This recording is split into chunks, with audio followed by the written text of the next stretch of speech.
This is a walkthrough of the A-Level Further Mathematics Core Pure 1 paper.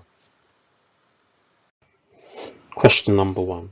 Solve the equation 6 cos 2x plus 4 sin x equals 7, giving your answers as exact logarithms. So no decimal answers or anything like that, exact logarithms. Now there are a couple of ways we can do this question. I could use the e to the x definitions for sin and cos and do it that way. I always find that way a bit messy because you're going to have like lots of multiplying out e to the x and it's possible to make an error. I'm going to be using hyperbolic identities. So the first thing I want to change is this cos 2x. Now if you can't remember the hyperbolic identities, start with the trig identities. So I know that cos 2x is equal to 1 minus 2 sine squared x, and using Osborne's rule I can get the hyperbolic identity, which would be cos 2x is equal to 1. We've got this if you've got an implied or seen product of sine, then you flip the sign, so it'll be 1 2 plus 2 sine squared x. So that's the identity I'm going to be using. So I'll start with 6, replace the cos 2x with 1 plus 2 sine squared x plus 4 sine x is equal to 7. I'll expand the brackets, so I'll have 12 sine squared x plus 4 sine x, and then I'm going to get a plus 6 here, move the 7 across, minus 7, so I'll have minus 1 is equal to 0. Okay, let's solve the quadratic and find the solutions for sine x. And I'll do this on my calculator. So from the calculator, I get sine x is equal to 1/6, or I get sine x is equal to -1/2. Now what I'm going to do is to do the arc sine of both sides to find x. So if I start with the 1/6, I'll get x is equal to the arc sine of 1/6. And then if I do it with a -1/2, I'll get x is equal to the arc sine -1/2. Now we have a definition for arc sine, or an identity for arc sine, which is given in the formula book, which is this: that arc sine x is equal to the natural log of x plus square root x squared plus 1. And this is going to allow us to write our answer in logarithm form. Right, so next step is replace arc sine with the log definition. So I'll have x is equal to the natural log of, replace x with 1/6 plus the square root of 1/6 all squared plus 1, and then using a -1/2, x is equal to -1/2 plus the square root of -1/2 all squared plus 1. These can be tidied up, so I'll get x is equal to the natural log of 1/6 plus root 37 over 6. We'll probably put those together in a moment. And x equal to -1/2 plus root 5 over 2. So they could be kept like this, but since these have both got the same denominators, we can put them together. So my final solutions are x is equal to the natural log of 1 plus root 37 all over 6, and x equals the natural log of -1 plus root 5, or root 5 minus 1, all over 2. So there we go. That will be our solutions for this first question. Question 2. A company runs 3 theme parks: A. Aztec Wonderland, B. Babylonian Towers, and C. Carthaginian Kingdom. It is known that Park A makes a profit of £30 per visitor, Park B makes a profit of £26 per visitor, and Park C makes a profit of £33 per visitor. In 2017, the Aztec Adventureland Park was upgraded, which took 1 year to carry out. During 2017, Park A had only 50% of the number of visitors it had in 2016. Park B had 25% more than the number of visitors it had in 2016. Park C had 15% more than the number of visitors it had in 2016. In total, 1.35 million people visited the 3 theme parks in 2017. The company made a total profit from the parks of 39.15 million in 2016. The profits dropped by 1% for 2017. Form and solve a matrix equation to find to 2 significant figures the number of visitors for each of the theme parks in 2016. Lots of information, so let's separate it out. So Park A, anything to do with Park A, I'll underline in blue.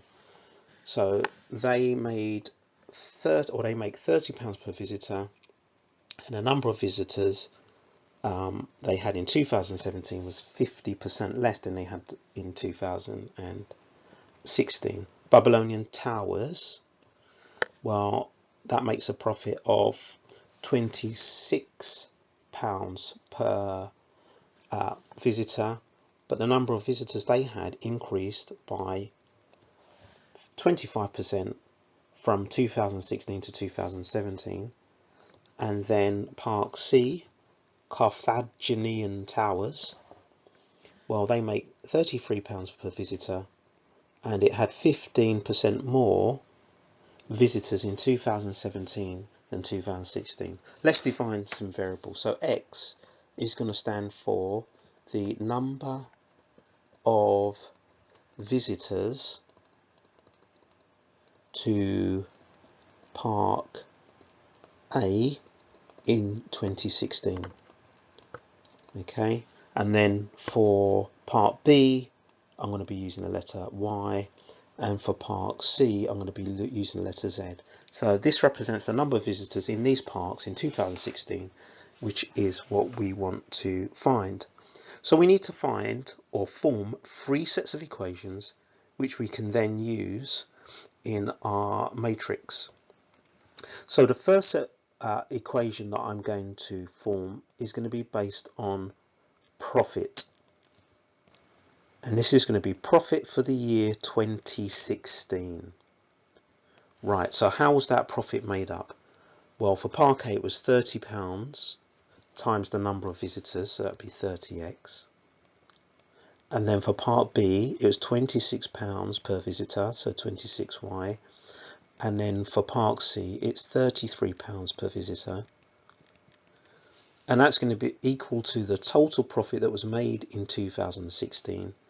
And that's 39.15 million. So I'll do 39.15, and then I'll just do 10 to the power 6. I won't write the word million or put the zeros in. The next equation I'm going to form is for the number of visitors that the parks had in 2017. And I'll get that information here. So Park A only had 50% of the number of visitors it had in 2016. So in 2017, the number of visitors was half of what it was the previous year. So half of 0.5 of the number of visitors in 2016. How about Park B? Well, it's 25% more. So 1.25 of Y. And then for Park C, it was 15% more. So 1.15 of Z. Remember, X, Y, and Z represents the number of visitors in 2016. And how many visitors were there in total in 2017? 1.35 million. So 1.35 times 10 to the power 6. And then lastly, I'm going to form an equation for the profit that was made in 2017. Now it's going to be made up in the same way, like the same amount per visitor, but the number of visitors either dropped or increased. So I can change this coefficient in front of the x to reflect that. So they're still getting £30 per visitor, but if the number of visitors has dropped by 50%, so 50% of 30 is 15, so I could show 15x. So this calculation, we're not getting £15 per visitor, we're still getting £30, but the number of visitors in 2017 is half, so we'll just work out half of 30. Then we'll increase 26 by 1.25, so we'll do 26 times by 1.25, and we'll get 32.5. So if we do 32.5 times by y, that will give us how much part B makes. And then for part C, the number of visitors increased by 15%. So if I do 33 times by 1.15, increase it by 15%, then we can work out the profit by doing 37.95 times by Z. And that's going to equal the profit that was made in 2017. Now we're told the profits dropped by 1%. So if I take the 39.15 million that was in 2016 and I times it by 0.99, I will get the profit that was made in 2017. And that will give me 38.7585 million. So I'll put that over here. So 38.7585 times 10 to the power 6. Okay, so I now have my three equations.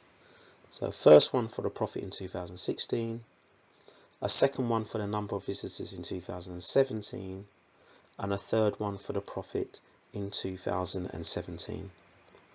So now I can transfer all of this information to a matrix. So the first thing I'm going to do is write down the coefficients of x, y, and z, so 30, 26, 33, for each equation. Second equation, 0.5, 1.25, 1.15. Third equation, 15, 32.5, and 37.95. So if I put that in a matrix, I'm going to call this matrix M. And then if that gets multiplied by x, y, z, that will then become the left-hand side of these equations here, and that has to equal the right-hand side.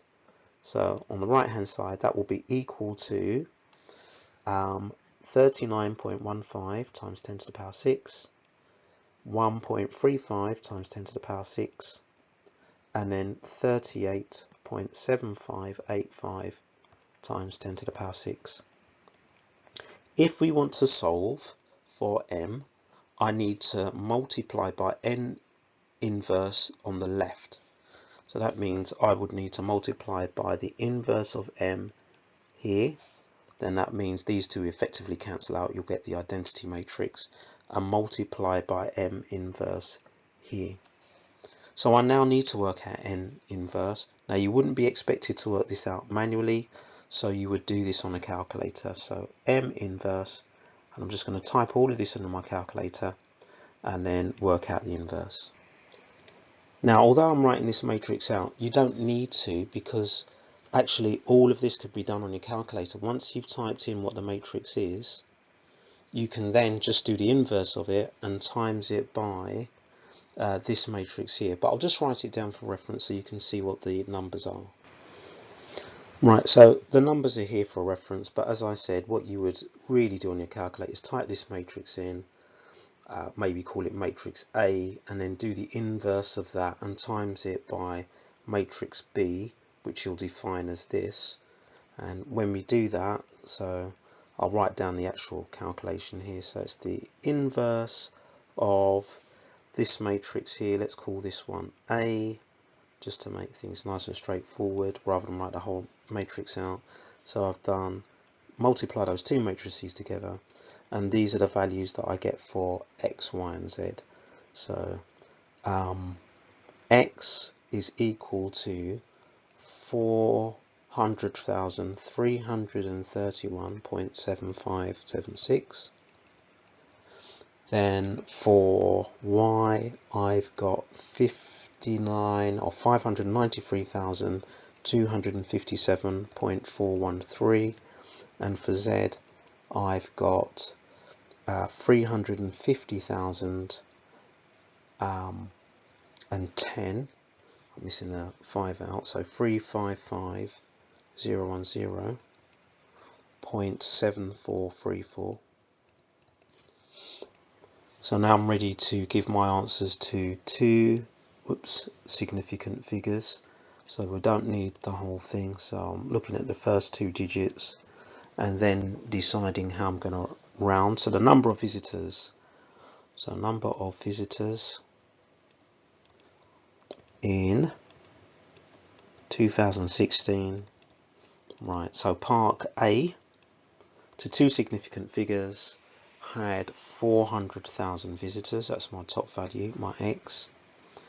B, Park Y, had 590,000 visitors. That's to two significant figures. And Park C, that's going to be 360,000 visitors, and these are all to three significant figures. Okay, so that will be our final answer once we've rounded them to two significant figures and done the actual calculation with the matrices on our calculator. Question 3. Figure 1, which is over here, shows a sketch for the design of a logo. The logo is defined by the polar curve with equation r is equal to sine theta over 6 for theta between 0 and 6 pi. The inner closed section and the outer closed section of the curve, shown shaded in figure 1, are to be coloured the same colour. The remaining section is to be left clear. Part A, use algebraic integration to find the area of the coloured sections of the logo. Right, if we're going to do that, we need to know where the graph starts, where it's going, and we need some limits. And with a lot of polar curves, there is symmetry here, so maybe if we can work out 1/2, we can double it. So where does this graph start?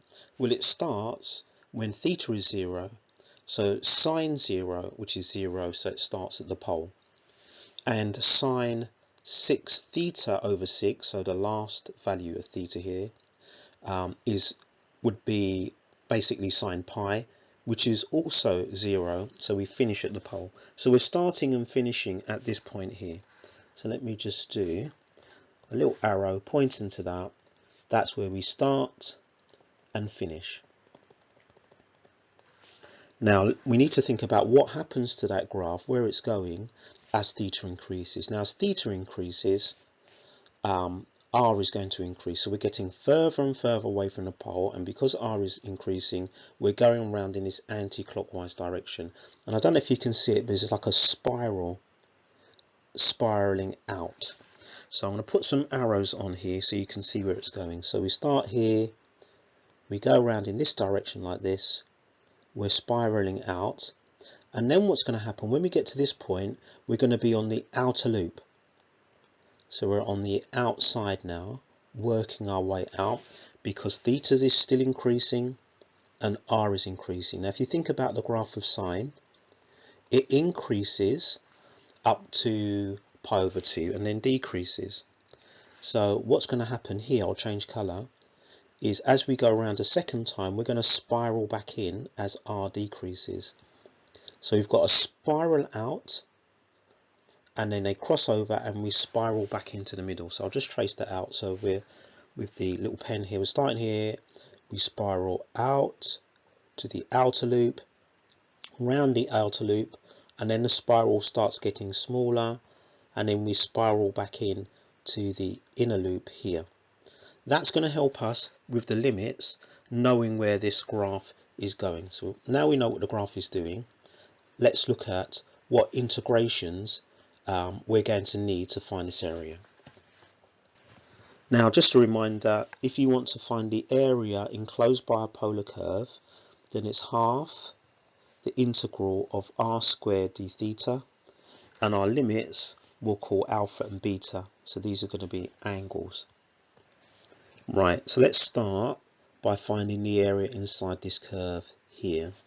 Now this curve starts when theta is equal to 0, and when we get to this point here, theta is equal to pi. So if I use limits of 0 and pi, I will find this area here. Now I want to double it because I also want to find the area at the bottom. Yeah, so I'm going to double it to find that. So for that shaded area, the formula is going to be this: 2 times by, because I'm doubling it because I want the bottom as well, half the integral between 0 and pi of r squared, which is sine squared, theta over 6 d theta. Now you can see that the half and the 2 are going to cancel out. So when we get to simplify it, well, we won't need to write anything out. Okay, so we've got that first area. So let's get rid of that. Right, let's carry on going round the spiral as we spiral out. So now we've got to pi. And then here we're going to get to 2 pi. And now we're on the outer circle here. So this half at the top is going to go from 2 pi here. This is as we go on the outer loop. To here, 3 pi. And putting these limits will give me the area of the whole of this top half, because remember it's the area enclosed in the curve. That's not a problem, because in a moment I can maybe use another integral with different other limits to subtract this bit, the clear bit here that's not shaded in. So for that area, again, I want 2 lots of it, because I'm going to do the same for the bottom. And again, they're going to cancel out. This time limits of 2 pi and 3 pi, again sine squared theta over 60 theta. Right, we'll continue our journey around this polar graph and look at the bit that we want to subtract. So let's go round from the beginning again. So 0, pi, 2 pi, 3 pi, 4 pi. Now when I get to 4 pi, this is when I go back onto the inner loop again. So 4 pi here, and if I go around to the inner loop, I want to stop here because I want to basically subtract the whole of that section. So this is 5 pi. So I'm going to be subtracting the whole of this, basically from the whole of that sort of semicircle type shape at the top. Yeah, so basically I'll be finding this area here from the previous integral, and then I'll subtract the bit that I've got in dark red. It doesn't matter that I'm subtracting half of this heart shape because I've already got it here. So next, subtract, again, I need to double it because I need to consider the bottom half. Half r squared, and now limits of 4 pi and 5 pi. So r squared is going to be sine squared pi over 6 d theta.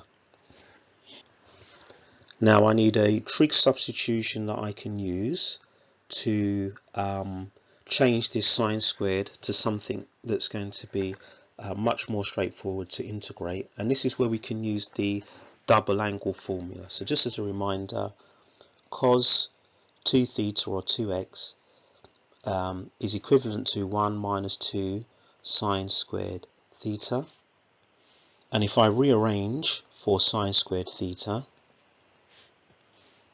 that will give me a half minus a half cos 2 theta.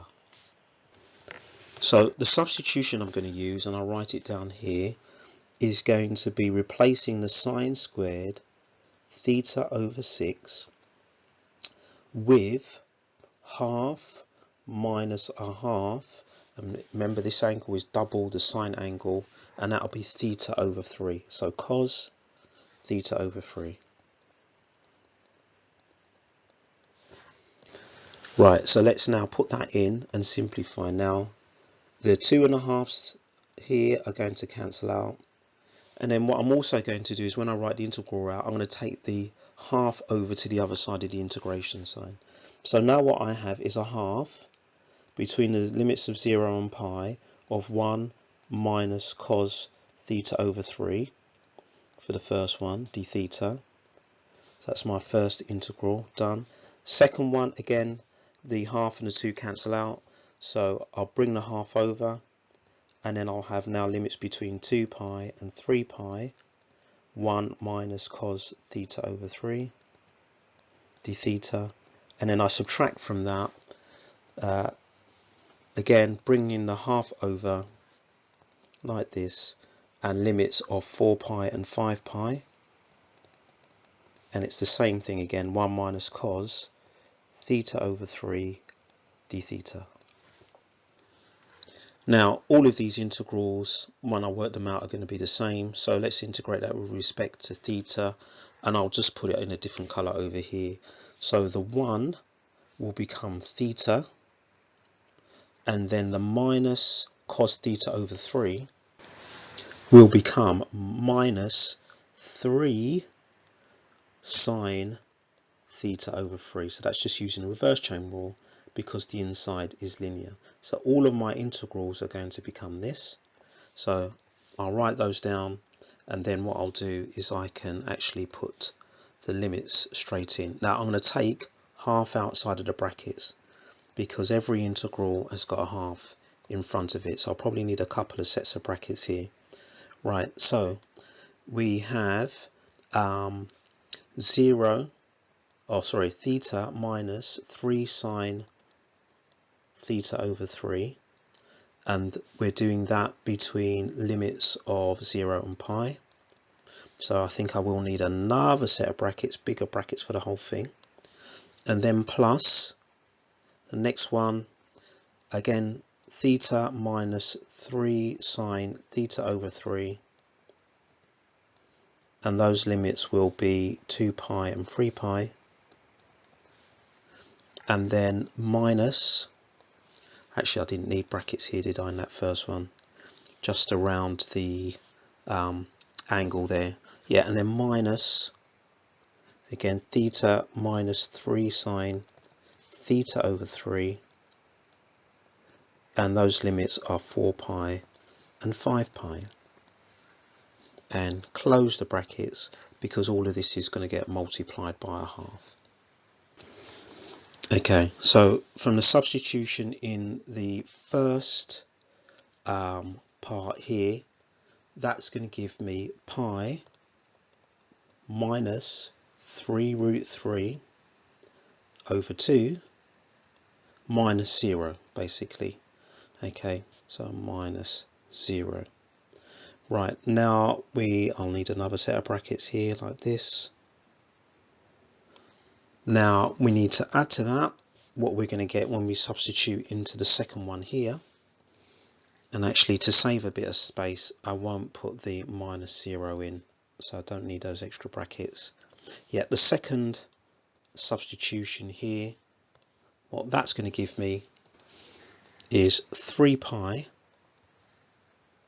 minus, and then we do need another set of brackets here, 2 pi minus 3 root 3 over 2, so that's the second one, and sorry, this should be a plus here, so it's the first integral plus what we get from the second integral. Now we subtract, and that's going to be 5 pi plus 3 root 3 over 2. Let's hope I've got enough space. 3 root 3 over 2, and then minus from that 4 pi plus 3 root 3 over 2, and then close the brackets, and another bracket here. So I think I've got the right sets of brackets here. So this one, maybe we can color code it. So this one here, that came from this one, and then this one here came from this one here, and then the last one like that, that came from that last integral. So you can see what came from where. Now, once you simplify all of that out and work out what you get a final answer of pi over 2. So A is equal to pi over 2. Okay, so let's highlight that answer here and move on to part B. That does mean I'm going to have to rub some of these things out here because we don't need those anymore.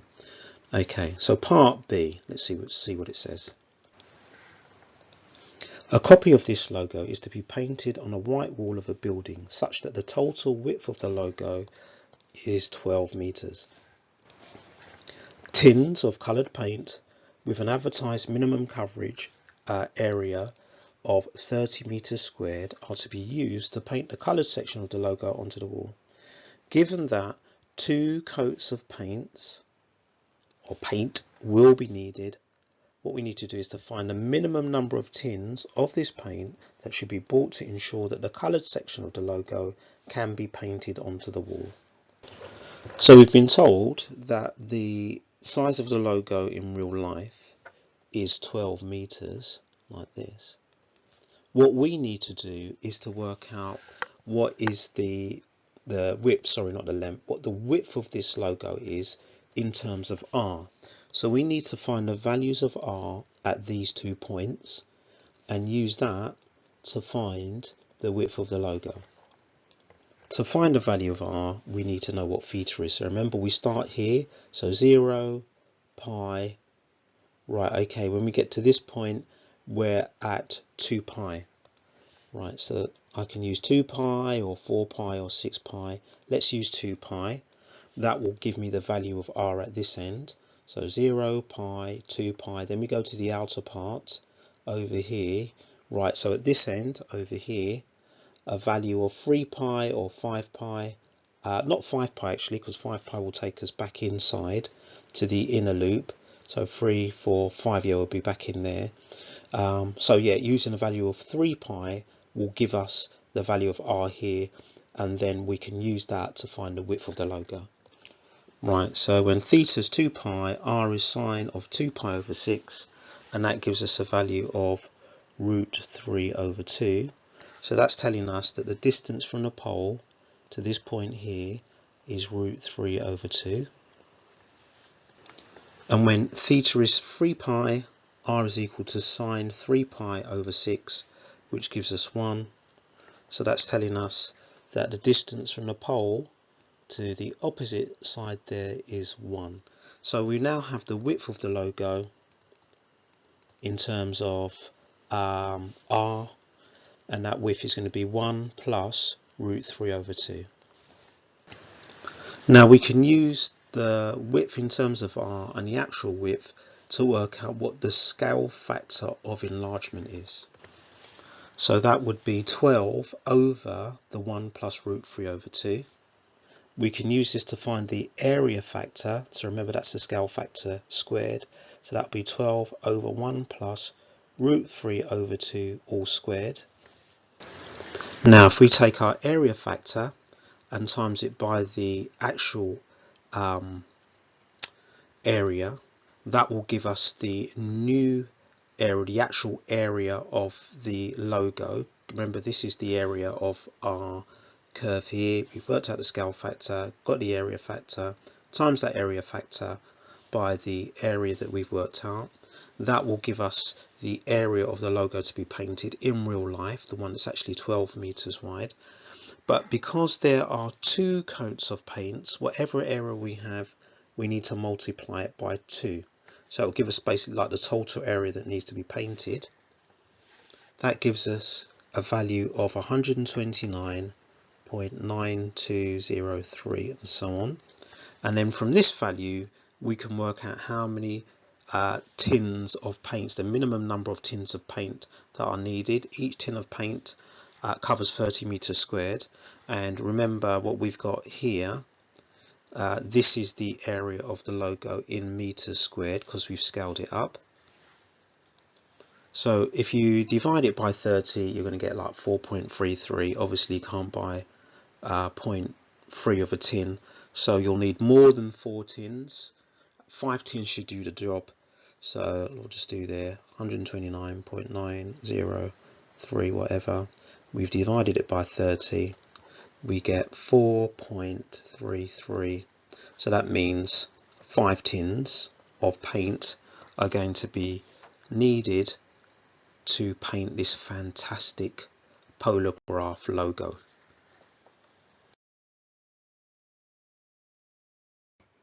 Question 4.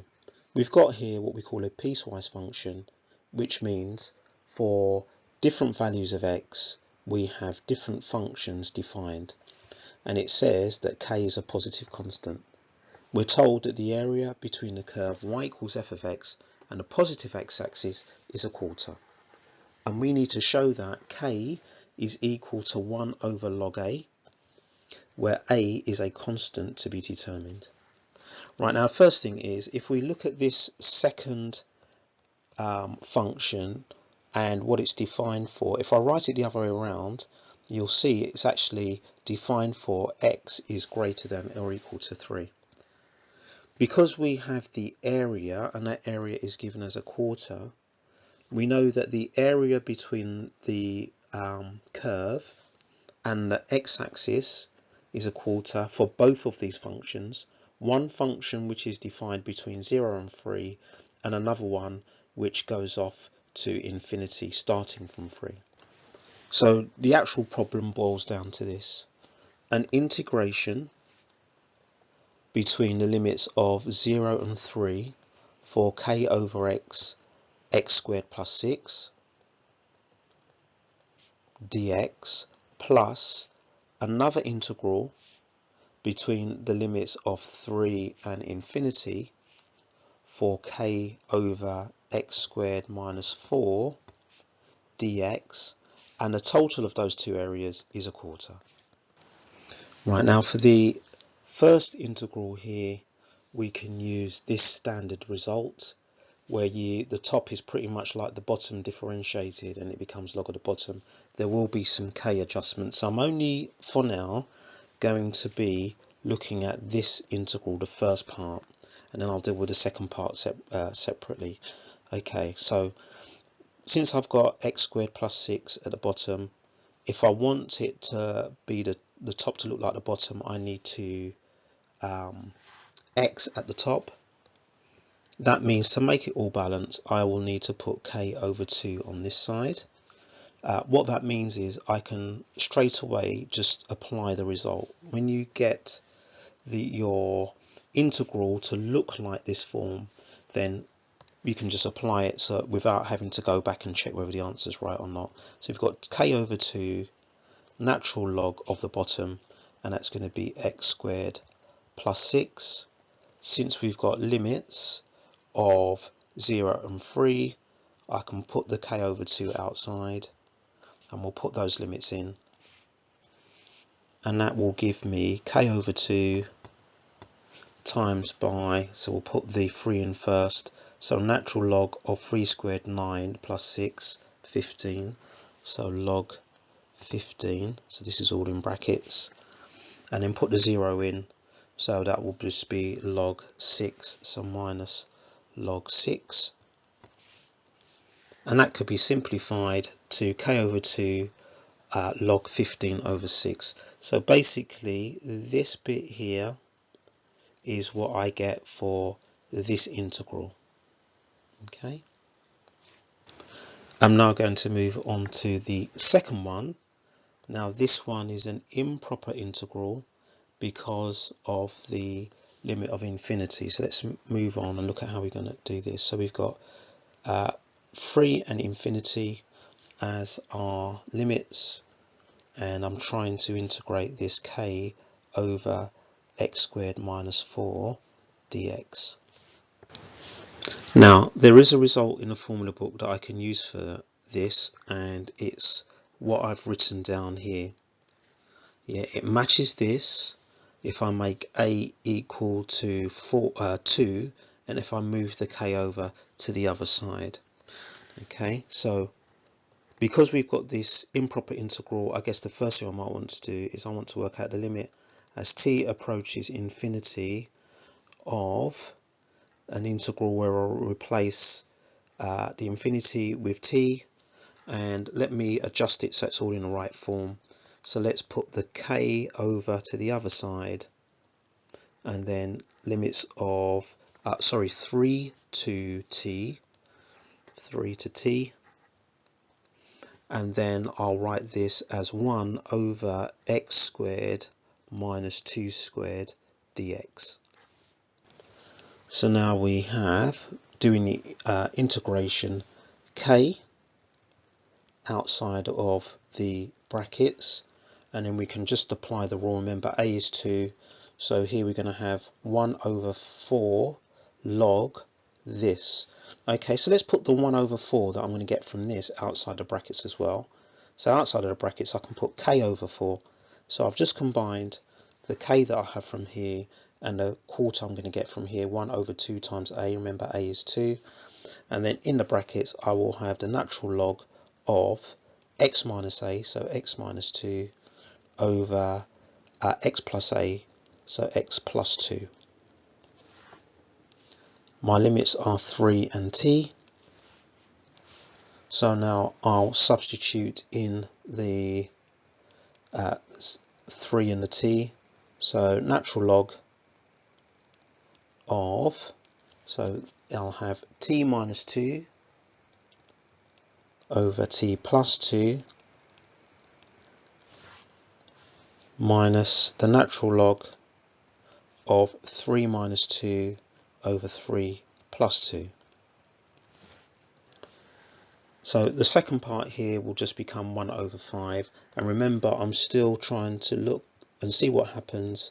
What's the limit as t approaches infinity? Now, you don't need to write this before every line of working, but definitely write it at the beginning. Definitely write it at the end. I'm just going to do it a few times as I go along, just to remind me of what I need to do. So limit as t tends to infinity, k over 4, and then log t minus 2 over t plus 2, and then minus, and this will be log, what did I say again? 1 over 5, so log of 1/5. Now, let's think about what's happening as t approaches infinity. So you could think of it like this. As t approaches infinity, you're going to have the log of a huge number, infinity, minus 2 over a huge number, plus 2. Are the minus 2 and plus 2 going to make any difference to this huge number, infinity? No. So we can just cross it out. And then if you've basically got something over itself, it's 1. So this is going to tend to 1 as t tends to infinity. So now we can drop the limit as t tends to infinity, because we've evaluated it. It converges, and it will converge to log 1. So we've got log 1 minus log 1/5.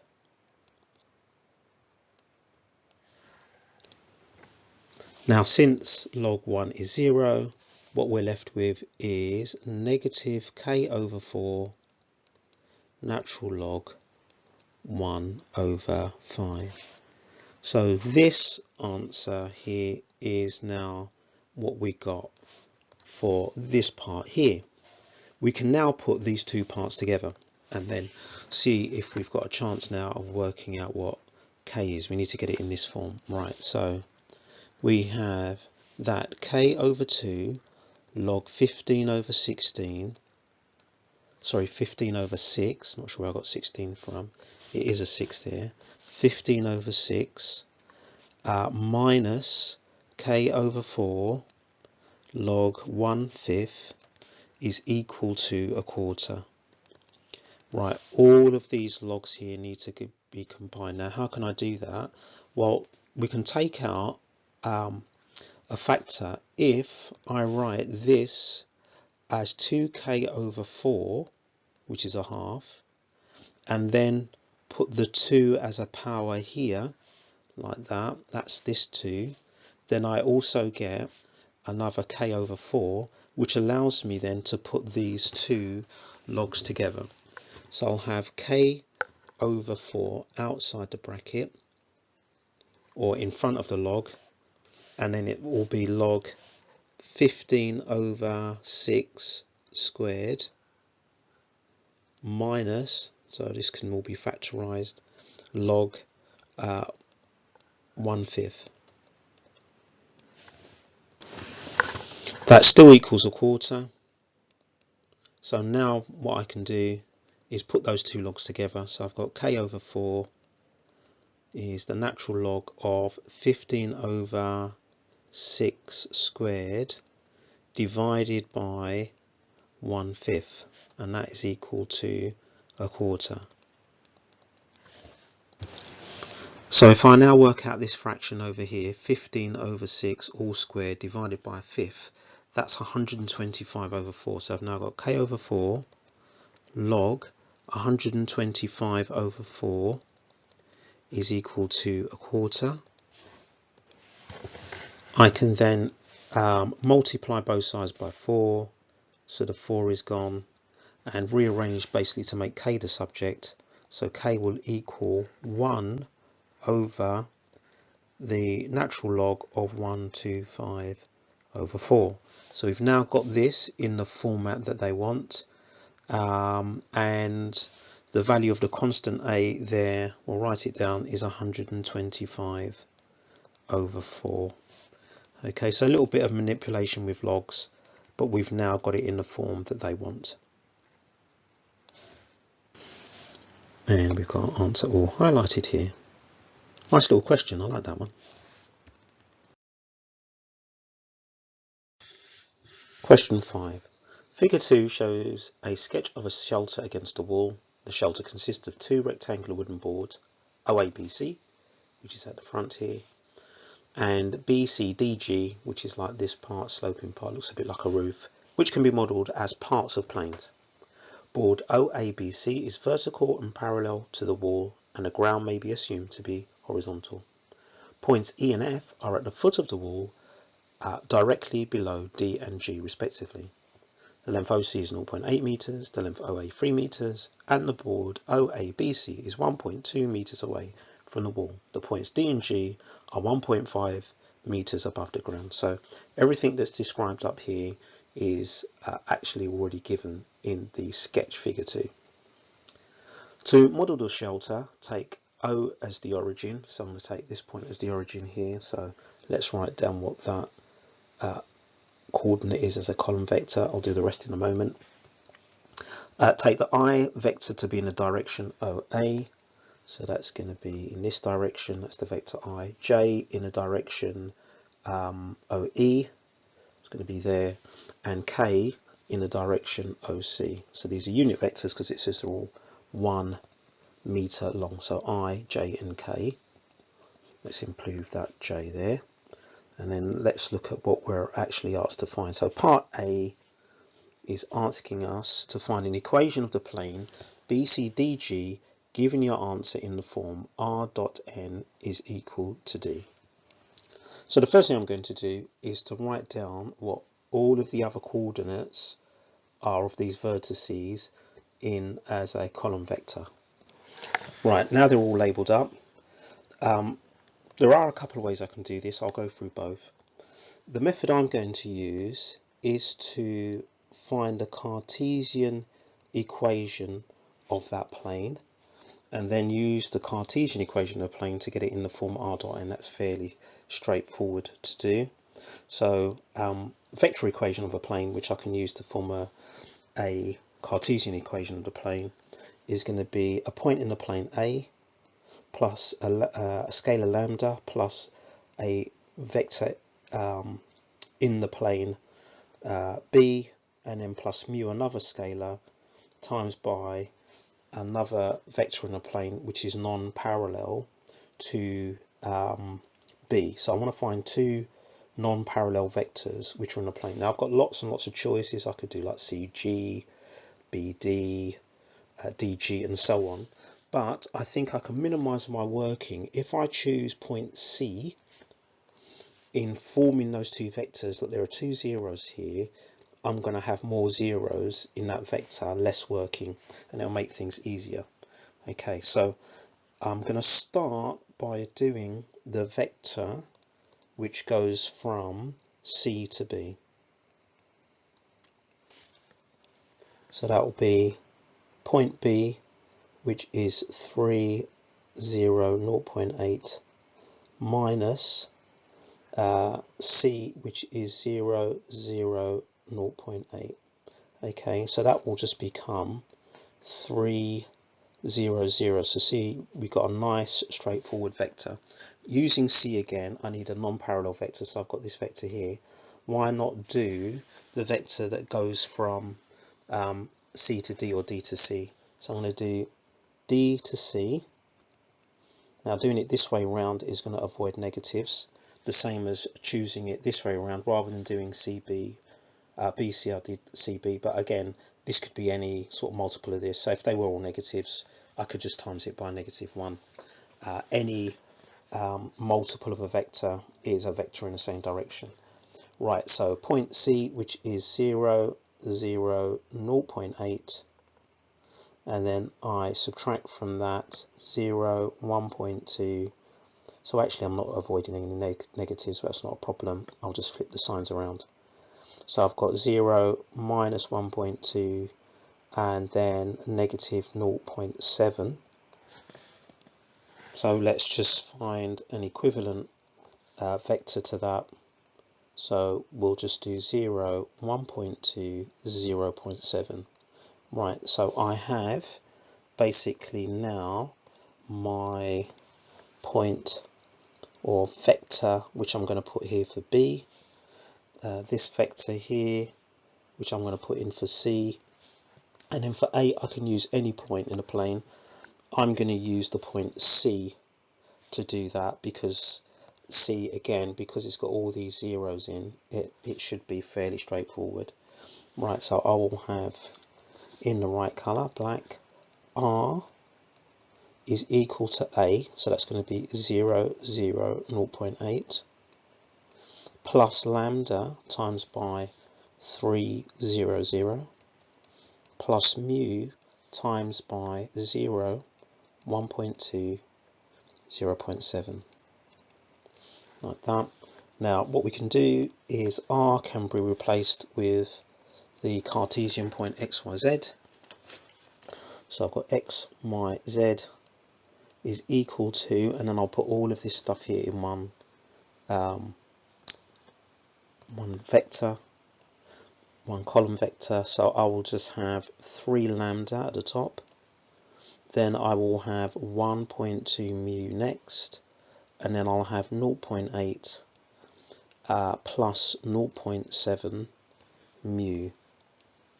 So from there I can get 3 equations. I'll have x is equal to 3 lambda, y is equal to 1.2 mu, and z is equal to 0.7 plus, 0.8 plus 0.7 mu. Right, I need to be able to put these equations together, so I'm going to be using y and put that into z. I can't add x into that, but I will get a right Cartesian equation. So mu is equal to y over 1.2. If I substitute that into the second one for z, I'll get z is equal to 0.8 plus 0.7 mu, so that's y over 1.2. So from there, that will give me that z is equal to 0.8 plus, and I'll get 7 over 12y. If I rearrange it and times both sides by 12, I will get 12z minus 7y is equal to 9.6. Now that can be written as x, y, z dot, and then we just take the coefficients of x, y, and z. So that's 0, negative 7, 12 is equal to 9.6. Replacing the x, y, z with vector r, we get r dot 0, negative 7, 12. You could write that as ijk is equal to 9.6. Okay, and that gives us the required form. R, then here this must be a normal to the plane, and the value D as 9.6. Now I did say there's another way to do it, and it involves something called the vector or cross product, which you study in further Pure 1. Even if you haven't learned about the vector or cross product, it's an easy method to use, as long as you know how to find the determinant of a 3x3 matrix, and it allows you to find this normal vector quite quickly. Okay, so the vector or cross product, spell vector, right, not Vitor, vector, allows you to find a vector which is a normal to two other vectors. Okay, so I do have a video on it. I'll put a link in the description, and maybe a little box should appear in the corner, which will show you all about the cross or vector product. Now you would need to start by finding two non-parallel vectors in the plane. Now I did this already using the other method, so I'm not going to go through that again, and I'm going to use these two vectors. So I'll swap this around here so this becomes positive, and so we're basically going to be finding the determinant of this 3x3 matrix, where we have I, j, k at the top, and then we write the first vector 3, 0, 0, and then the second vector 0, 1.2, 0.7, and to find the determinant of that, it's going to be I times by its minor 0, 0, 1.2, 0.7, minus j times by its minor 3, 0, 0, 0.7, plus k times by its minor, which is 3, 0, 0, 1.2. 1.2, let's move that 0 across, looks like 30. I think they all look like 30s. Right, so let's calculate this. So I will get 0i, and then if I do 3 times by 0.7 minus 0, and there's going to be a negative in front of that anyway, so that'll be minus 2.1j, and then plus 3.6k. Now this vector here is a normal to this plane. It's a normal to these vectors. It's a very quick and easy way to find a normal. So we found this n part for the equation. Now D is equal to a dot n, where a is any point in the plane.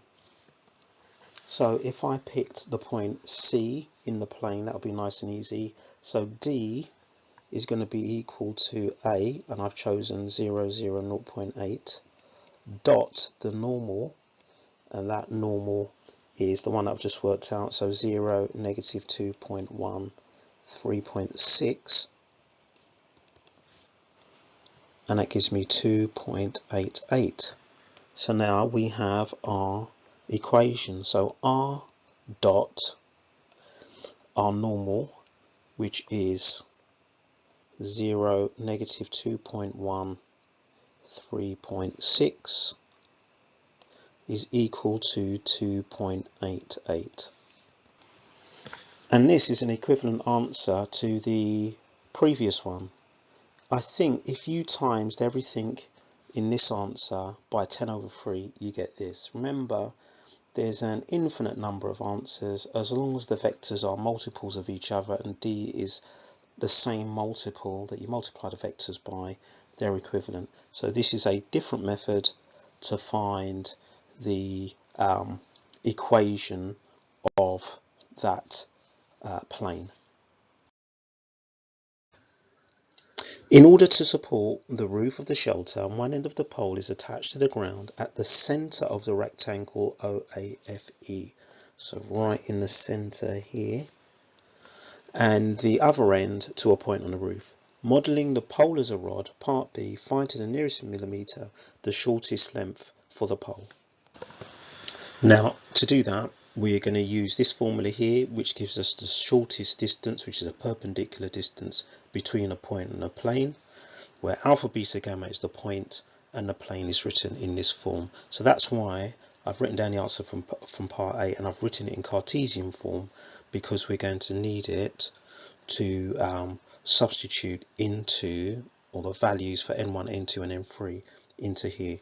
So let's start by finding the coordinate of the center of the base, where the pole is going to be. Coordinate of center of the base of the pole. If I spelled base right, now it's the bass guitar. It's the base of this pole, and I'll write it in column form. So I need to go 1.5 across. I need to go 0.6 back, halfway back, but I don't go up. Okay, so this gives me my values of alpha, beta and gamma. So alpha is 1.5, beta or beta is 0.6, and gamma is 0. I'll take the Cartesian equation of the plane, and if I write it in the form that's needed to get these coefficients, that will basically be 0x minus 7y plus 12z minus 9.6, it needs moving to the other side, is equal to 0. So now I get n1 is 0, n2 is negative 7, and n3 is 12, and d is equal to negative 9.6. So let's just write all of that down with all of these values substituted into here. Working out on the calculator, you'll get 13.8 at the top divided by the square root of 193. That gives a value of 0.99345 and so on. Now remember, this is in meters, and we need to give the answer to the nearest millimeter. So this is equivalent to, or equal to, 993.34 so on millimeters. Given to the nearest millimeter, it's going to be 993 millimeters. Remember, there are 1,000 millimeters in a meter. And lastly, part D, or part C, sorry, it should be part C, not D. State a limitation, or state limitation of the assumption that the boards can be modelled as planes. Well, here's a couple of reasons. I'm sure you could give some more. Boards have thicknesses to them. I guess if you've got a 3 meter board, it's not going to be really thin. It needs to be quite thick if it's a wooden board. So we'd need to include the thickness. That's a limitation. It's only 1 mark, so we only need to say one of these. Another thing, the boards may not be completely flat. If you've got like a big long board, it may sort of sag down a bit. It may stick out a bit, so it may sag, or what we call bow, when it sort of sticks out slightly, and it may not be completely flat. So here's a couple of limitations. As I said, you may think of some more that means that our assumptions mean that they can't be modelled as planes. Question 6. F of x equals kx squared plus 3x minus 11. G of x is equal to mx cubed minus 2x squared plus 3x minus 9, where k and m are real constants. The sum of the roots of f is equal to the product of the roots of g, and g has at least one root on the imaginary axis, and what we need to do in part A is to solve f of x equals 0 and g of x equals 0. So we need to find the roots of both of these polynomials. So starting with the sum of the roots of the quadratic f of x, so that's alpha plus beta, the two roots added together is negative b over a. So if I have a look here, negative b would be minus 3 over ak. So that gives me negative 3 over k. For a cubic, the product of the roots is alpha beta gamma is equal to negative d over a. So negative d will be 9 over a, which is m. So we get 9 over m, and we're told that these two are equal, so I can form the equation negative 3 over k is equal to 9 over m. Now, if we read this piece of information here that g has at least one root on the imaginary axis, well, anytime you have a polynomial, it will have two imaginary or complex roots. They always come in pairs. That means it's got one real root, g of x, and the sum of the imaginary roots equals 0 since they are conjugates. So using the roots alpha, beta, gamma, so the sum of these three roots will equal just the real root, because let's say alpha and beta are these imaginary roots and they're conjugates of each other with no real part. It's like saying, well, they cancel out each other. You know, if one is 5i, the other is minus 5i, they're gone. You're just left with this real root here. So if we use the formula here for the sum of the roots of a cubic, that's equal to negative b over a. So if we look at what b is, that's negative 2. So you've got minus negative 2, which is 2, so 2 over m. Now we've just said that that's basically the real root. So 2 over m is a root of this polynomial. So if we do g of 2 over m, that's going to be equal to 0, and then we can use that to find m. So we'll have m times by 2 over m cubed, so replacing x with 2 over m, minus 2 times by 2 over m squared, plus 3 times by 2 over m minus 9 is equal to 0. So let's see what that gives us. So we'll get 8 over m cubed times by n, so that's 8 over m squared, and then minus, here we'll get 4 over m squared times by 2 is 8 over m squared, and then from the next term here we'll get 6 over m minus 9 is equal to 0. So the first two terms cancel out. That leaves the equation 6 over m is equal to 9. So that means that m is equal to 2/3. We can now use these two equations we've got here to work out the value of k.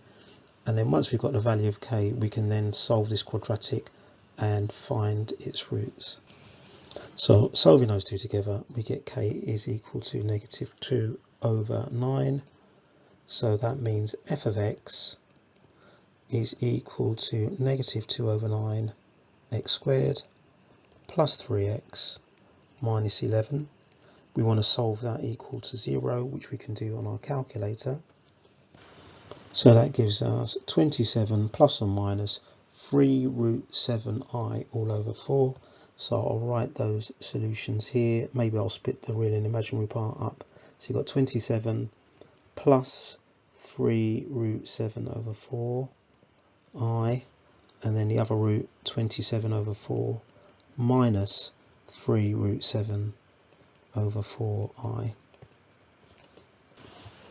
Moving now on to g of x and solving that. So we've now got the value of m, which you can put at the front. So you've got 2/3 x cubed minus 2x squared plus 3x minus 9 is equal to 0.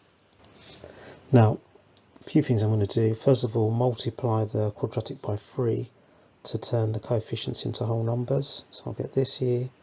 Now I know that the sum of the roots, which I did before, minus b over a is 2 over m, which is the real root of the cubic.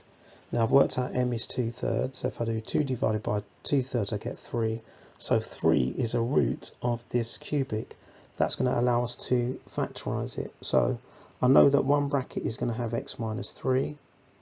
Let's work out what the other bracket needs to have. Well, I need to have 2x squared at the beginning of the first bracket. And then to get the negative 27, I need to have plus 9. No, actually that's all the terms I need, because I've got 4 terms here. And if I multiply it out, 2x cubed plus 9x minus 6x squared minus 27, so that works. So now that I've factorised it like that, it's now about solving the 2x squared plus 9 is equal to 0. or 2x squared is equal to 9. So x squared is 9 over 2. That means, negative 9 over 2, because that's negative 9, isn't it? Sorry, almost missed that. So that should be negative 9. This will be negative 9 over 2. That means that x is equal to plus or minus the square root of negative 9 over 2, which will be 3 over root 2i. So these are the imaginary roots. So I can now complete the question by writing down the 3 roots of g of x. The real root is 3. Then the imaginary roots are 3 over root 2i and negative 3 over root 2i. And part B, plot the roots of f and the roots of g on a single Argand diagram. So I've got my Argand diagram here with the imaginary values and real values, and what I'll do is the roots of f I'm going to put in green, and the roots of g I will put in red. Right, so the roots of f are here and here. I also need to put a 3 on here as well. So this is not to scale, just give you a rough idea. And then the roots of g, well, we've got one real root, which is the 3, and then the 2 imaginary roots, which are the plus and the minus root 3 over 2. So I should really put a negative in front of these numbers on the imaginary axis. Question 7. What we need to do is to prove by induction that for all n in a set of natural numbers, that the matrix 4, negative 1, 9, negative 2 to the power n is equal to the matrix 3n plus 1, negative n, 9n, 1 minus 3n. Now whenever we do any type of proof by induction, the first step is our basis step. Now you don't need to write these steps down, but I'm just writing what the names of the steps are. And this is where we let n equal 1, and then we're going to compare the left hand side with the right hand side and see if they're equal. Now they should be. Right, so the left hand side will give us 4, negative 1, 9, negative 2 to the power 1. Well, that's just the matrix itself. Then what we do is we look at the right hand side and we replace n with 1. So that will give us 3 times 1 plus 1, negative 1, 9 times 1, 1 minus 3 times 1. And if we work that out, we get 3 times 1 plus 1, 4, negative 1, 9 times 1, 9, 1 minus 3, negative 2. Okay, so we can say the statement is true for n equals 1. Next step is our assumptive, I think it's called, or assumption step. And what we do in the assumptive step is we're going to assume that the statement is true for n equals k. So if we do that, what we'll get is 4, negative 1, 9, negative 2 to the power k equal to 3k plus 1, negative k, 9k, 1 minus 3k. Next is our inductive step, and this is where we want to write a statement for 4, negative 1, 9, negative 2 to the power k plus 1. Now that's basically the matrix 4, negative 1, 9, negative 2 times by the matrix 4, negative 1, 9, negative 2 to the power k. Now that's what we've just written, isn't it? A statement, assumptive statement. And so we're going to replace this matrix here with our assumption. So we'll do that. So we'll have 4, negative 1, 9, negative 2 times by 3k plus 1, negative k, 9k, 1 minus 3k, and then we'll multiply this out. So multiplying the 4 by the 3k plus 1, we get this 12k plus 4 minus 9k. and that's also multiplying the negative 1 by the 9k. Moving on to multiplying the top row by the second column, that will give us negative 4k minus 1 plus 3k. Then the bottom row times by the first column, that will give us 27k plus 9 minus 18k. And then lastly, bottom row times by the last column, and that will give us minus 9k minus 2 plus 6k. Now what we're trying to do is to factorize, multiply out this matrix so that I basically end up with this matrix here, this one in my assumptive step, but with all of the k's replaced with k plus 1.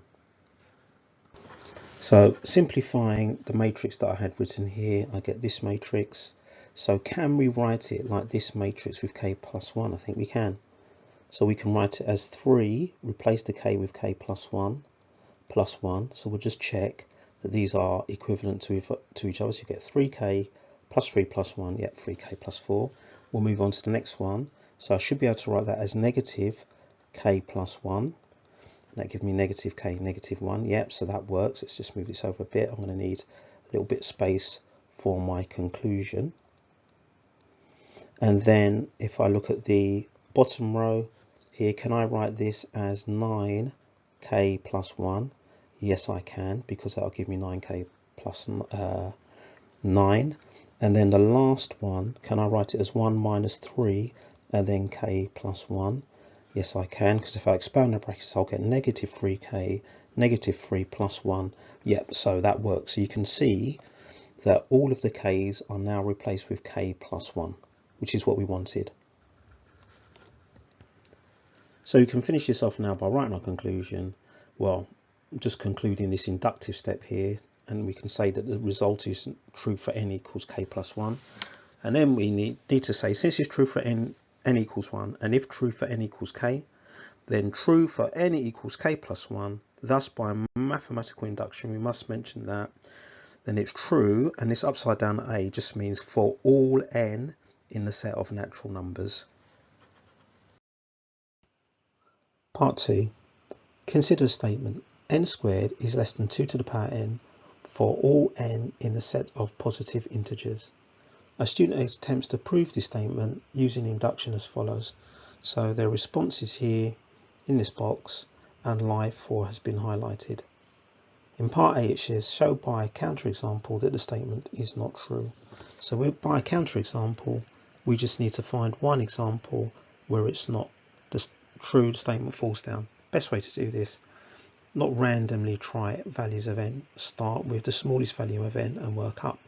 Positive integers, so we start with n is 1. If we put that into the statement, we will get 1 squared is less than 2 to the power 1, which is 1 less than 2. Okay, that's true. So we can't use that as our counterexample. Let's try 2 and put 2 in. So then we'll have 2 squared less than 2 to the power 2. So we've got 4 less than 4. Well, 4 is not less than 4, it's equal to 4. So this is false. So we could use that as our counterexample. But I want to keep going and see if I find any more counterexamples. So if I do 3 for n, I'll get 3 squared is less than 2 cubed. So that's going to be 9 is less than 8. Okay, well that is false as well. 9 is not less than 8. Let's try n equals 4. So actually, let me put a line here. I could have stopped at the 2. That's fine as an counterexample. Or I could have used 3. Let's see what happens with 4. So when n is 4, we've got 4 squared less than 2 to the power 4.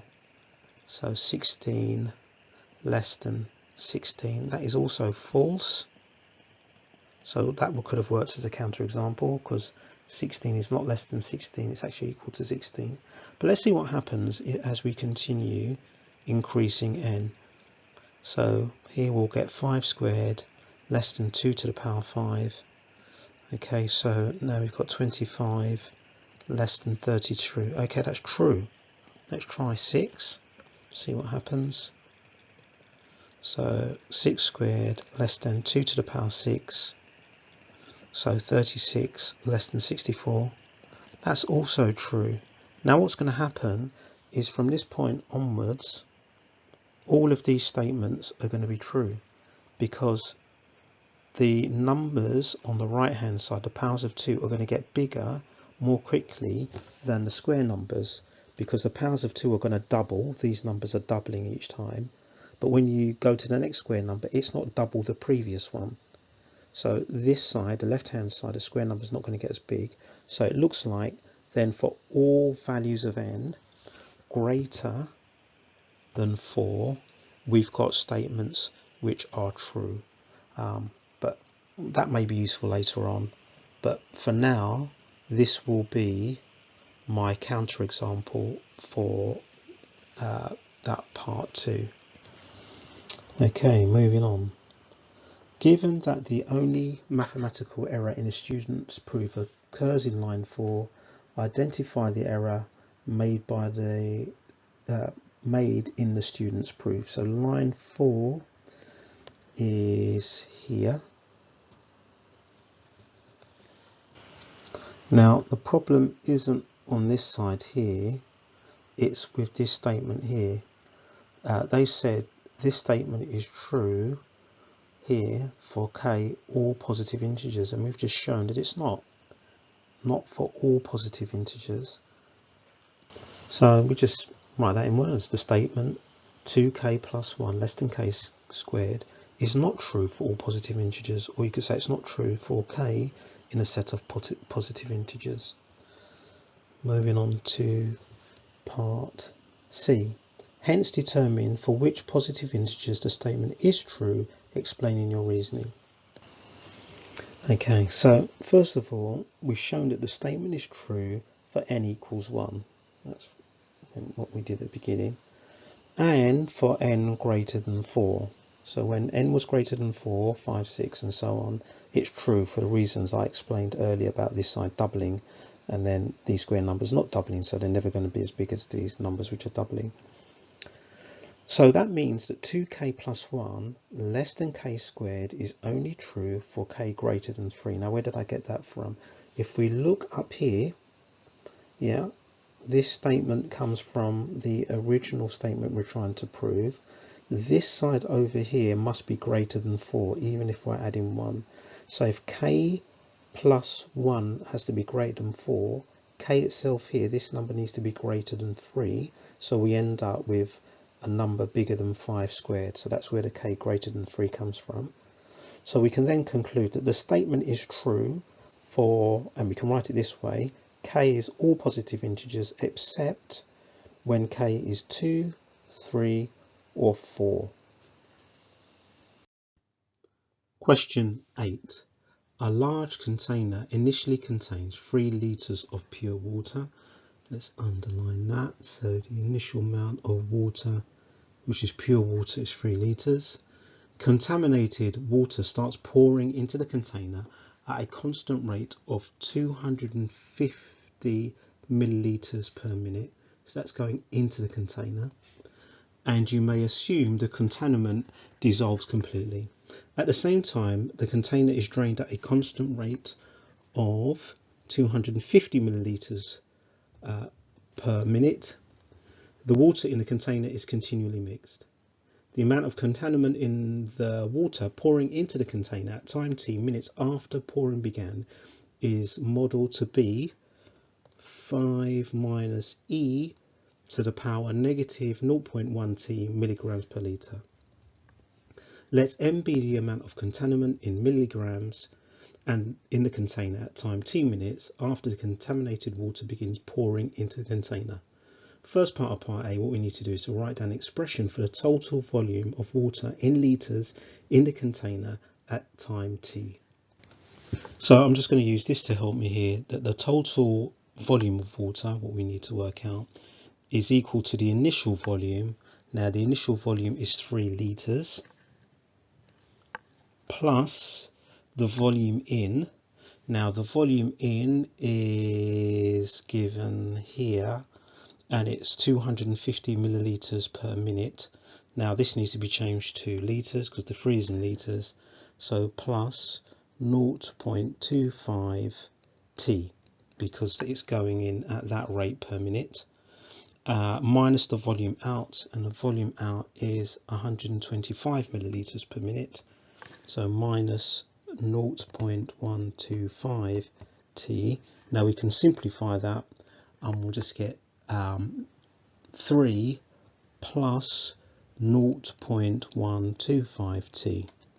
Okay, so this will give us the volume of water in the tank, or the total volume of liquid in the tank at time t. Right, second part of part A, hence show that the amount of contaminant in the container can be modelled by this differential equation that's given here. Now the change in contaminant over time, dm dt, is given by the concentration in times the flow in minus the concentration out times the flow out. And we'd usually use this form of equation when we're dealing with any type of sort of mixing problems. Now the concentration in times the flow in is called the rate in, and the concentration out times the flow out is the rate out. So let's work our way through this and start first of all with the concentration of contaminant that's going in, and that's given by this expression here, the 5 minus e to the power negative 0.1 T. The flow in is given by this amount here, 0.25, that's in litres. So by multiplying these two together, we get what we call the rate in.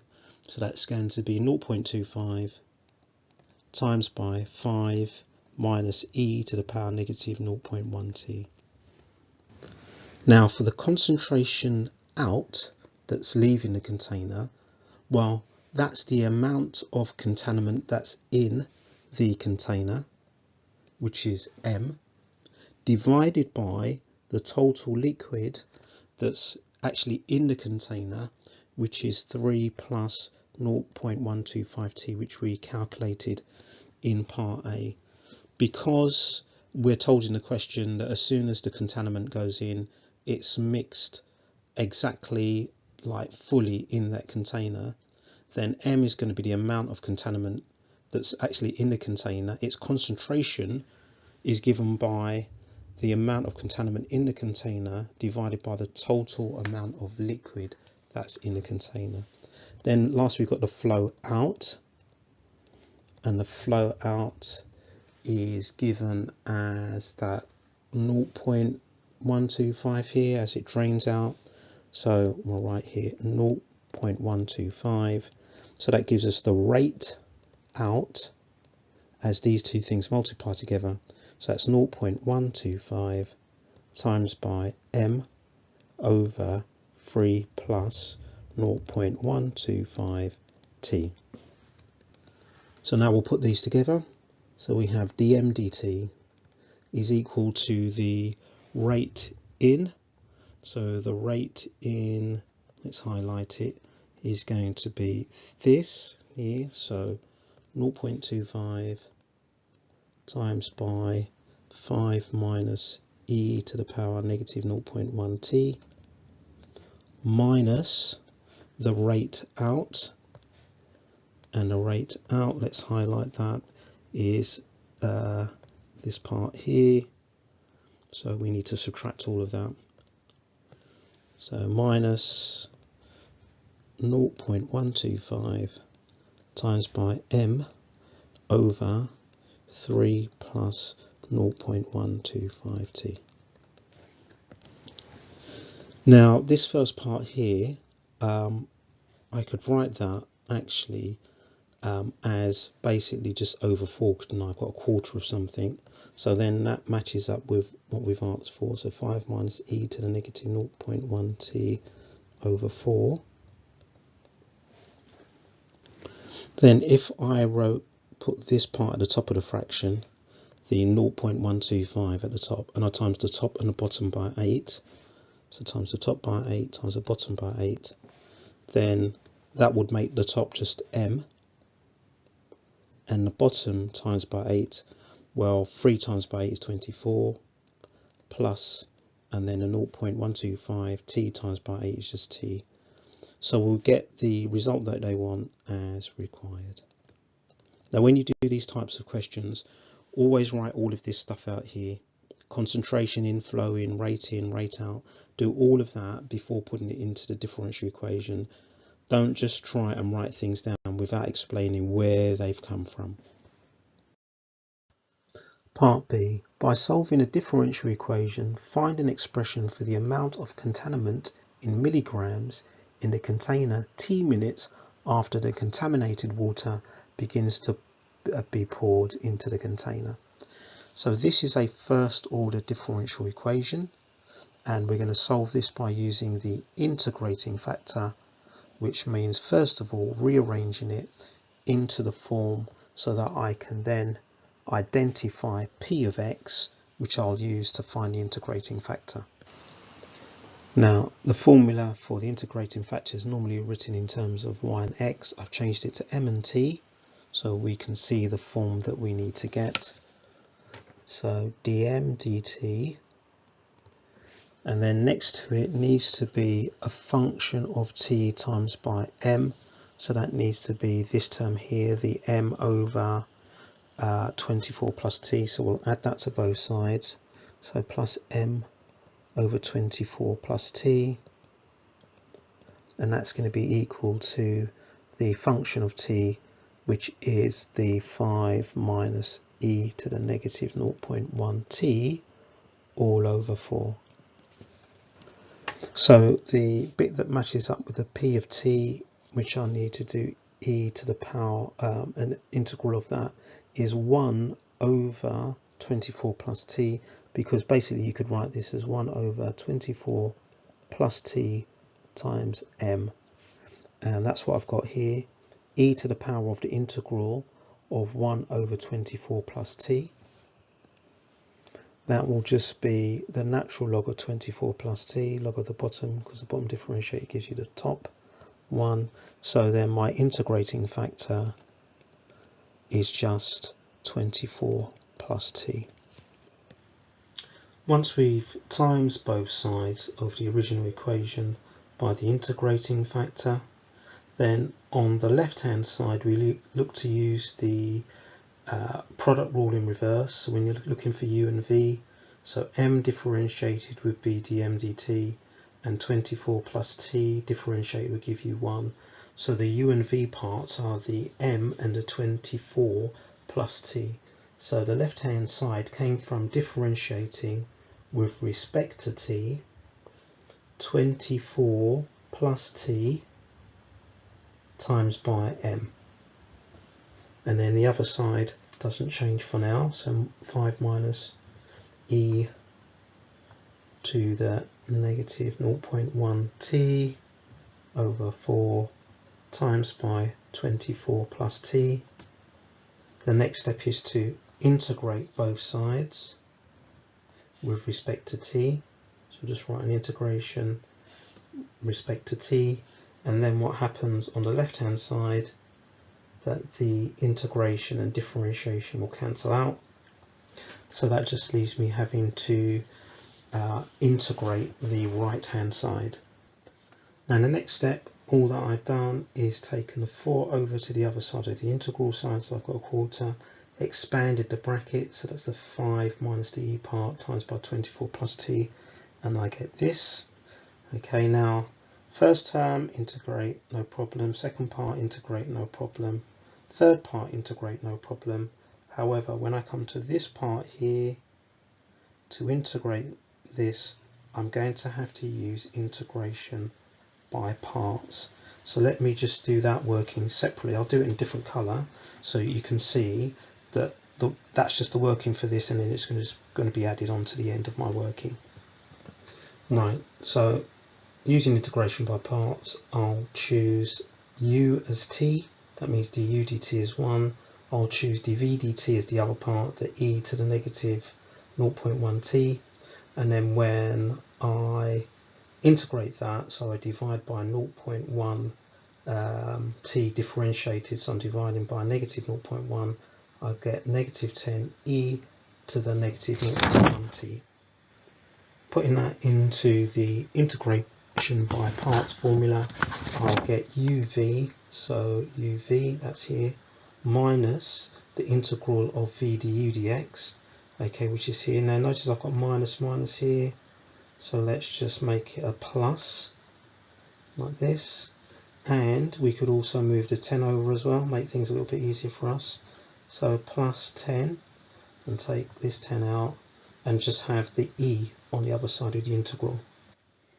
Right, so I've written the first term out, the uv, and then integrating this part, that's going to mean dividing 10 by negative 0.1, and so I will get minus 100 e to the negative 0.1 t.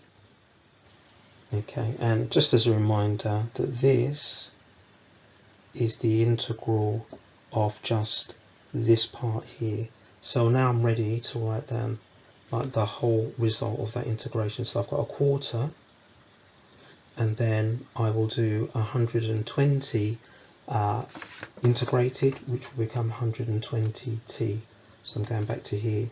The 5t integrated will become 5t squared over 2, so 5 over 2t squared. The negative 24 e to the power negative 0.1t, that will become plus 240 e to the negative 0.1t, and then I'm subtracting these two terms, and they're already negative, so I can add them on. So it's add 10t e to the 0.1t plus 100 e to the negative 0.1t. Now I'll simplify this by dividing everything by 4, and also by putting these two terms together to make 340 e to the negative 0.1t. Okay, so what we've got then is a 24 plus t all times by m, which came from the left hand side, which we'd already written down, and then the integral of this side, so all of those terms put together, a quarter of 120, 30t, a quarter of 5 over 2, 5 over 8 t squared, then the 240 plus the 100 makes 340, a quarter of that is 85, and then the 10 divided by 4 is 5 over 2, 10 over 4, plus my constant of integration. Now what I'm going to do is work out this constant of integration. Now initially there was no contaminant in the container, so when t is 0 initially, no contaminant, m equals 0. If we put m equals 0 and t equals 0 into this equation here, then we're going to get 0 on the left hand side, 0. The 30t is gone, 5 over 8t t squared is gone. This is not gone because we'll have e to the power 0, which is 1, so we'll have 85, but this term is gone, but we've still got plus c. So 0 equals 85 plus c. That's z. T is negative 85, so let's put that here and put negative 85 on the end, and then we can highlight that as our final equation or solution to our differential equation. Part C. After 30 minutes, a time of 30 minutes, the concentration of contaminant in the water was measured as 3.79 milligrams per litre. Assess the model in light of this information, giving a reason for your answer. Now if I rearrange the formula that I got from part B and make m the subject, and then I replace all of these t's with 30 because it's 30 minutes, on my calculator I get 25.656765. Okay, so this number here, m, remember, stands for the amount of contaminant it does not stand for the concentration of contaminant, which is what we need to find. Now the concentration is equal to the amount of the contaminant, which we've got, this 25.6567 number, divided by the total volume of liquid or water, whatever it is that's in the tank. We work that out in part A as 3 plus 0.125 T. So 3 plus 0.225 times by 30 gives me the total volume. So I need to divide this number here by the total volume, and I get 3.801, and there's a couple of zeros here. So let's compare that to the 3.79. That's pretty close, isn't it? So my conclusion is that this is close to the actual value. So rounded to one decimal place, 3.79. They agree, they're the same. So the model is suitable up to 30 minutes. And that's what we've calculated it for. We don't know whether this model will be suitable beyond that value, but definitely up to 30 minutes, we're getting a value which is fairly close.